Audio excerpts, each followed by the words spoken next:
భారత రాష్ట్ర సమితికి ఏది కలిసి రావడం లేదు. అన్ని సమస్యలు ఆ పార్టీనే చుట్టుముడుతున్నాయి. అందరూ ఆ పార్టీనే టార్గెట్ చేస్తున్నారు. అదే సమయంలో ఉద్దేశపూర్వకంగా అవసరం లేకపోయినా వెళ్లి కొన్ని వివాదాలను నెత్తిన చుట్టుకుంటున్నారు. అలాంటి అవసరం లేని రాజకీయాలను కవిత విషయంలో చేస్తున్నారు. అవసరం లేకపోయినా ఆమెపై విమర్శలు చేస్తుండటంతో ఆమె అవే అవకాశాలుగా తీసుకొని తనదైన రాజకీయం చేస్తున్నారు. కవితకు కౌంటర్ ఇస్తే ఆ ఇష్యూ పెరిగి పెద్దదవుతుంది. లేకపోతే విమర్శలను నిజమని ఒప్పుకున్నట్లవుతుందని నేతలు మతన పడుతున్నారు. జనంబాట కార్యక్రమంలో భాగంగా వనపర్తి వెళ్లిన కవిత మాజీ మంత్రి నిరంజన్ రెడ్డిపై విరుచుకుపడ్డారు. పిచ్చి పిచ్చిగా మాట్లాడితే పుచ్చ పగిలిపోతుందని ఘాటుగా హెచ్చరించారు. ఆమె అలా హెచ్చరించడానికి కారణం అంతకు ముందు నిరంజన్ రెడ్డి కవితపై వంకాయతో పోల్చి పరోక్షంగా విమర్శలు చేయడమే. తనపై అలా మాట్లాడే వారికి గట్టి వార్నింగ్ పంపాలని పుచ్చ పగులుతుందనే భాషను కూడా వాడారు. దాంతో నిరంజన్ రెడ్డికి ఇబ్బందికర పరిస్థితి ఎదురైంది.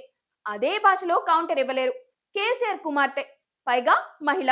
అందుకే మీ కుటుంబ సమస్య పార్టీకి ఏం సంబంధం అని బేలగా మాట్లాడారు. కవితకు కావాల్సింది కూడా అదే.